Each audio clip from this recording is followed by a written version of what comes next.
దేవుడు మన పక్షాన నుండగా మనకు విరోధి ఎవడు? రోమ 8:31 నీతిమంతుల పక్షాన, పరిశుద్ధుల పక్షాన, న్యాయవంతుల పక్షాన, యథార్థవంతుల పక్షాన దేవుడు ఉంటాడు. ఆయన న్యాయవంతుడు, తీర్పు తీర్చువాడు, దహించు అగ్ని.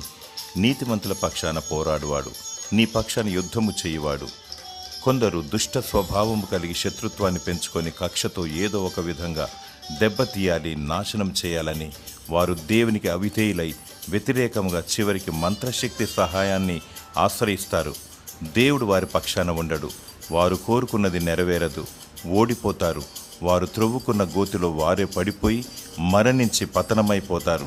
నీతి న్యాయము కలిగి జీవించు, పరిశుద్ధత భయభక్తులు కలిగి జీవించు. నీ పక్షాన దేవుడు ఉండి నీకు విజయమిస్తాడు. దేవుని స్తుతించు. God is with you. దేవుడు నీకు ఆదరణ, సమాధానము, నెమ్మది దయచేయునుగాక. ఆమేన్.